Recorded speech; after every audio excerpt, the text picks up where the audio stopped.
I'm Commodore Justin Higner of Higner Maritime Artworks, and I just wanted to welcome you to the Niagara Arts and Cultural Center alongside my friend Dana Tyrrell and the great crew here to Alternating Currents 2. I'm absolutely thrilled to be here and absolutely thrilled to have 4 of my works on display in front of the people who come, and that includes the piece that you see on the left right here called the Brasilia, and the Brasilia is from the Leyland Royal River Cruise Line.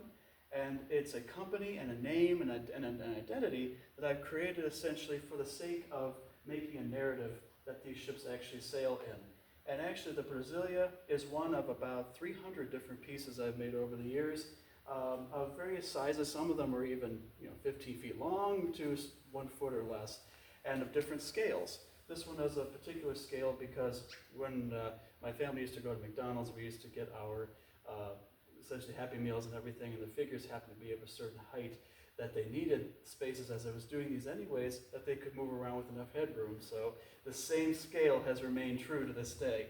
And it's also this way so that people can look inside and see the various decorations and interior imagining that I've got. And each of these pieces are decorated with guest artists in mind and their artworks to be on display, and the different cultures that they're supposed to echo and represent. Not exactly, but approximately, with all due respect. And so this ship has 7 or 8 guest artists on board, for example. Here we have the next piece, the Bostonian, dedicated actually to the victims of the Boston Marathon bombing. All of my ships these days are dedicated to real-world themes and people and concepts. This piece actually dates back to 1998. I had to have an elder in the collection come and represent as far back as that time. And on board, because it's a museum ship, and you can tell in the general setup that all these other ships have cotton or smoke coming out of the tops of their funnels. This one has no smoke or cotton coming out of the funnel, which means out of service and in retirement, basically. And as a museum ship and art gallery, floating art gallery, it exists to kind of teach people where I've come from, and essentially. The next one over here is the Tor Onondaga and of the Tor line, and it's a passenger car ferry, and also built fairly recently. And as you can tell, like the other 2 down here, it's on a plastic sleigh. And the sleigh, it was actually one I had for years. I didn't know how to quite work it out, but I managed to figure the right ship for it anyways. And it was decorated in the back here and dedicated to the Onondaga Nation, because that's where one of my favorite professors, Dr. Lloyd Elm, or Ganasose, came from. And I admired him very much from Buffalo State College. And over here we have the Peridot Isle 2, which is of the Diamond Cruise Line, part of the Leyland Group. And it's decorated inside and out like the other ones are, except on this ship there are as many as 10 different guest artists on board, including my sister Ashley Higner, who has made a beautiful bejeweled wire tree that sits right in the middle there. The decoration style in here is what I call philosophically terra deco, kind of like Frank Lloyd Wright's Usonian concept. So every artist, architect has a kind of philosophy that they follow, and we all do here, for sure, personally. And for me, it's terra deco, and it's meant to represent a sophisticated way of building and constructing and presenting found materials, as well as things that are new and fresh by other people and so forth. And they're all put together to make a kind of overall theme per piece. And they sail the seas of the imagination. There's nothing too complicated beyond that. It's just fun to do, and after 30 years of doing it, it's become a very personal way to reflect my style of how a room might look like in a place like that, but also what I've learned from a lot of people over the years and how that's translated into the work as well. It's about taking in and giving back to the world, and also creating a green message. I hope that after all, these ships are made of materials that are floating around the Pacific Ocean right now, and through these many pieces, inadvertently, I've hoped to save some of that from going out into the world like that. We should all use, be pragmatic about what we use, and that message is clear here too. So it's been great.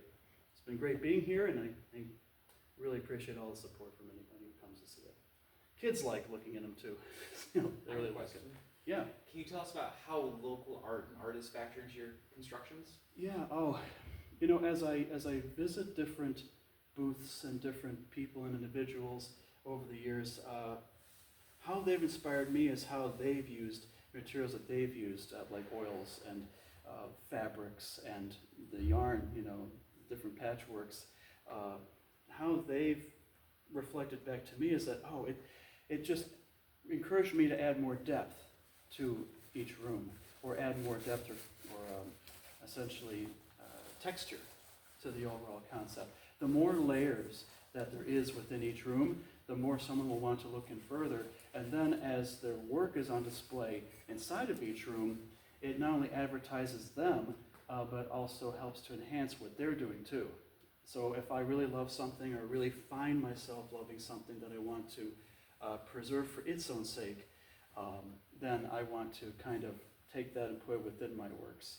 It's because I think we're in this reciprocal nature of things, and I like to reciprocate my fellow artists as much as possible. And in the LGBTQ plus community, and that's what we're about as well here, how does that factor into it? Well, I think we're all elements of God's creation. And as long as we're part of that, I think we're part of that general philosophy of being in the creative atmosphere. As long as we're creating, we're keeping creation alive in general. And creation is so varied and so diverse that we have an LGBTQ plus community anyways. And I think that's because of that affirming. It affirms itself anyways. And we affirm our existence in a sense through what we create. And it's always a reciprocal recycling of that identity. My identity is reflected in these pieces too. But it's just part of a universal whole. Did you ever take these out on the water, like in a swimming pool or anything? There's a picture in one of my albums, 35 millimeter, at Alcott Beach, and I'm actually towing one of these pieces along between two of the old concrete piers, and I'm like moving them along. And as long as it's got a plastic base like this, these old sleighs, then they actually do float on water, and pretty evenly because the weight's distributed anyway. So they can actually float. Some of them will. Most of my pieces up until about now have been cardboard though. Although I tried to make them more watertight, a few of them were actually wrapped up in tin foil. Not remembering that tin foil has got those perforations in there, or the little air pockets they put in the later make of tin foil that sponged up the water anyways after a while. But there were concepts like that that were fun, if not weird, notions of trying to make cardboard watertight. But that was kind of that was how I tried to sail them around. And a lot of them did sail for quite a while, So, and as you can tell, there are some of the found materials are pretty specific. The most notable I always like to point out, just to kind of make a point, is these tables that you see on the insides of each piece.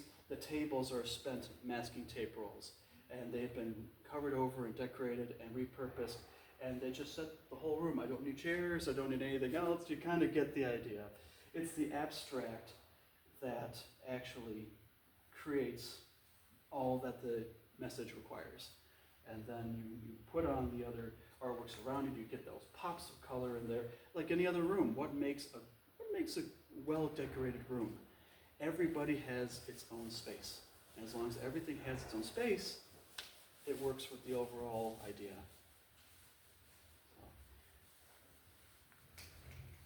Thank you again. Well, thank you all for coming.